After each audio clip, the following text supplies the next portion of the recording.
A curly-haired boy costs more than a farm. The Roman satirist Juvenal's bitter joke was no exaggeration. At the slave market in the heart of Rome, they hung a placard listing a boy's origin, skills, and appearance. Just like any other commodity, the crowd placed bids. A nobleman considered. The gavel fell. A life changed owners. But the real shock isn't the price. It's the question. When refinement is turned into a tool, what will power do to a body? Don't look away, because from the Forum Boreum to the Palatine Palace, this story is darker than polished marble. Before we continue, we must clarify 3 terms to avoid conflation and speculation. Delicatus is what the Romans called a favored, refined young male slave, often chosen to serve in elite homes. Puer delicatus emphasizes the age boy in a social sense. And spado or eunuchus refers to the state of being castrated. This is a different group, sometimes overlapping in courtly reality, but absolutely not identical. Not all delicati were eunuchs, and not all eunuchs were delicati. Maintaining this boundary helps us tell the story fairly without generalizing. Let's start on the banks of the Tiber. The Forum Boreum, once a bustling cattle market, was also where the platforms for selling humans stood. The custom was chillingly precise. A wooden placard, a titulus, hung around a boy's neck, reading origin, Greek, Thracian, Syrian, Phrygian. Skills, speaks Greek, serves wine, plays music. Appearance, curly hair, fair skin, no scars. Refinement was converted into cash. That was the language of the era. Luxury could be bought, and the shortest path to displaying luxury was a beautiful, educated body that knew how to obey and smile at the right moment. After the gavel, a pre-written schedule began.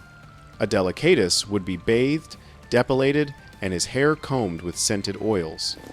He was trained to walk lightly, speak softly, and keep his eyes down.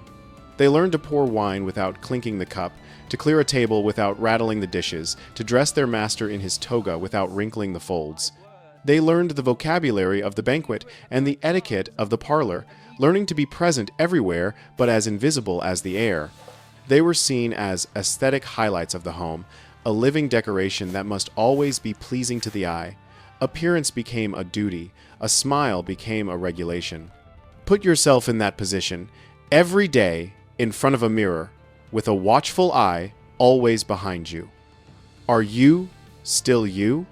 In the cool, marbled rooms on Palatine Hill, where senators in togas plotted and poets recited, delicati operated like oil in the engine of power. But Roman power didn't stop at beauty, it wanted control. This is where the spadones appear. Spadones were enslaved eunuchs, often of Eastern origin, recruited for one cold reason. They were considered safe in the inner court, and their deprived status became a symbol of absolute, irreversible submission. In Roman literature, eunuchs were often mocked as effeminate, a prejudice of Roman masculinity. Yet, the paradox is that the elite themselves still used them, especially in private spaces. Condemned in public speech, utilized in the private home, that was a very Roman kind of double standard. Roman law did mention a ban on castration, the Lex Cornelia, passed by Sulla, but like many provisions, enforcement was as weak as water. Put bluntly, when the interests of the rich were touched, the law was often forgotten. Ancient medical texts avoid describing the technique. Chronicles rarely detail the process. But the fragmented records are enough to paint a picture. Banned on paper, yet exceptions existed in the shadows. Especially when a powerful household needed an ideal staff member, one who posed no threat to the family line. This hypocrisy is a critical clue, and we must remember our ancient sources are full of their own bias. Juvenal was a satirist, caustic, prone to exaggeration. Suetonius told stories of emperors like a tavern gossip. We must read them as crooked mirrors, but when many crooked mirrors bend in the same direction, you know something real happened. Let's return to daily life. A delicatus woke before others and slept after. By day, he served in the atrium, the main hall, or the triclinium, the dining room. At night, he might be on call in the cubicula, bedrooms, outside his master's door. There were rules. Do not look a guest in the eye, do not speak unless asked, do not enter a main room with your left foot first. These small, constant psychological details forced the body to always remember that it belonged to someone else. Rewards and punishments were clear. A mistake earned a reprimand. Pleasing the master earned a gift, sometimes a cloak, sometimes a promise. The biggest promise was freedom manumitio. It wasn't common, but it existed. A freed person, libertus, would take a new name, adding their former master's family name. They became a second-class citizen, but a citizen nonetheless, though still bound by obsequium lifelong obligations of service and respect to their former master. It was a narrow door, but it was the only door for a delicatus to become a person with a name, not just an item with a code. Now, for the story that made the whole empire whisper, Sporus. According to Suetonius, Nero had Sporus dressed in women's clothing, called him Sabina, and held a wedding-like ceremony. We must not romanticize this. There was no true love here. This was a theater of power, with one person directing every scene, and another forced to play a role for life. Sporus accompanied Nero in public, sat by him at events, and lived in the palace. This was an image of absolute theatrical power, the power to not only own, but to publicly redefine another human's identity, name, and gender to suit one's whim. The ancient audience was shocked by Nero's strangeness and his violation of Roman norms. Mos maiorum. Our modern one is shocked by the profound personal deprivation. These are two different shocks, but both point to the same thing: a man with ultimate power who believed even people were props. The question hangs in the air. If a great empire needs such a stage to feel confident in its power, what is that greatness truly made of? This theme of closed-door power and abuse is not unique to Nero. On a limestone island at Capri, under the Emperor Tiberius, ancient sources trickled out rumors of depravity. We must be fair. Much of this is political rumor, a weapon of slander used in an image war against a reclusive and unpopular emperor. But the fact that these rumors, whether true or false, clung so tightly to the palace, to eunuchs, and to young slaves reveals a real Roman anxiety. Power likes to close its doors to do what it wants, and the weak are often the sacrifice. The correct way to read this history is to acknowledge both, to admit the bias of the source, and to admit that the power structure allowed such things to happen, or at least to be credibly rumored, with no one to stop them. The consistency of these reports, even if exaggerated, points to real concerns about the abuse of absolute, unchecked power in a private, isolated setting. It highlights the vulnerability of those who were legally defined as property, entirely subject to their master's will, far from any legal or social recourse. This vulnerability was established from the very first moment of sale. Let's zoom in on the boring but valuable detail, the pricing of a delicatus. Beyond age and appearance, they weighed skills, speaking refined Greek to entertain intellectuals, knowing banquet songs, pouring wine deftly, fixing a toga's drape, identifying perfumes. A single scar could lower the price. The skin had to be smooth to be eye-pleasing. The whole person was flattened into a checklist. This is why Juvenal was so bitter.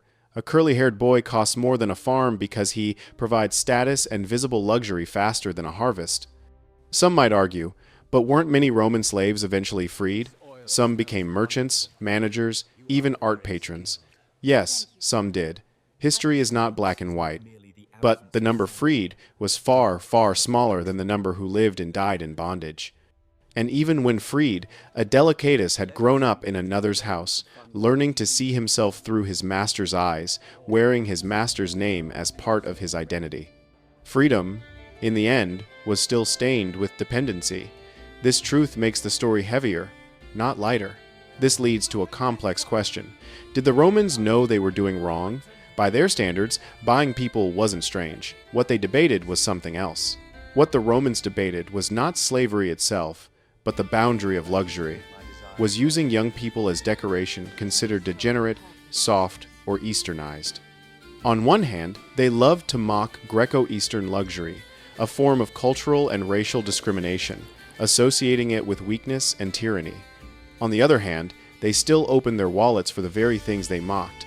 Public morality and private habits didn't match a cultural hinge that lasts to this day, just with different names and clothes. Life in a noble house, which looked luxurious from the outside, was an internal order of surveillance. Who went where? Who stood where? Who said what? The delicatus was at the intersection of two needs, displaying status and exercising control. When the eunuch appeared, the control element increased. The physically altered body became a lifelong commitment to submission, a walking symbol that the master's power was absolute, reaching even the body itself. That was the kind of symbol the imperial court loved, unspoken but understood by all. At the micro level, these boys learned to live in between speech and silence, between moving and standing still. At the macro level, they were a cog in a vast luxury economy. At the micro level, the boys learned to live in between speech and silence, between movement and stillness, between being present and disappearing. At the macro level, they were a cog in the luxury economy. The rich placed orders, merchants supplied, the law looked away, and literature both mocked and advertised. When you look at a fresco of a Roman banquet, remember the small, uncredited hands that carried the food and wine around the frame, hands that were not allowed to sign their name. Regarding our sources, Suetonius, Tacitus, Cassius, Dio, Juvenal, each has a voice. We use them, but don't surrender our souls to them. When telling Sporus' story, we emphasize the theater of power because that's the common point between sources. They all saw Nero love to perform his strangeness to prove his power. When mentioning Tiberius at Capri, we post a rumor sign so the viewer isn't led astray. When citing the ban on castration, we admit the enforcement gap and the silence in the documents. Methodological honesty is the only armor a history creator has against the storm of emotion. Now, let's look at the exit. Some delicati did become liberty. Some were trusted, held the account books, managed the warehouses, and then they themselves hired new slaves. The tragedy is here. The loop of power regenerates itself. The person who was once property learns to see others as property. The system sustains itself because it gives survival opportunities to a select few through the maintenance of oppression for the many. Does this motif feel familiar in the modern era? So, where is Roman greatness in this suffocating story? Let's be blunt. The straight roads, the aqueducts, the codified law, the poetry, all the things we praise were built on a foundation of forced labor. This doesn't mean we erase all of ancient civilization's values, but it absolutely means we cannot and must not romanticize it. A greatness that silences the people standing on the palace steps is not complete greatness. History is not a monument, it is a report card. It records achievements and it records crimes. We must read the entire report. If I had to choose one final image for this entire video, it would be a mirror, placed in the atrium. It reflects the master, but it also reflects what's behind him. If I had to choose one image, it would be a mirror placed in the atrium. It reflects the master of the house in his white toga, it reflects the delicatus standing behind him, and it reflects the laughing guests. Each person sees themselves. Only the person standing behind has no right to look directly. When the master walks away, whose image remains in the mirror? The answer, the image of an empire that wrote its laws in stone, but wrote the fates of some people in chalk, erasable with a single breeze.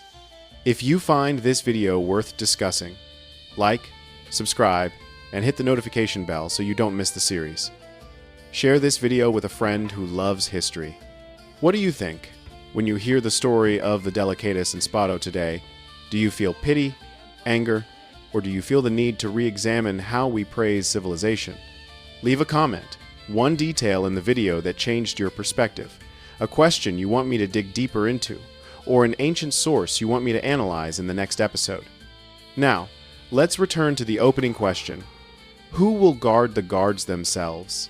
This isn't just a nice quote from Juvenal. It is the moral test for every era. Power, when it enters another's body, becomes a stage. If we don't teach ourselves to read that stage, to distinguish the costume from the person, the ritual from the abuse, we will applaud when the final curtain falls, forgetting that some were never allowed to leave their role. This history forces us to ask, what do you think when you hear this story today? Do you feel pity, anger, or a need to re-examine how we praise civilization?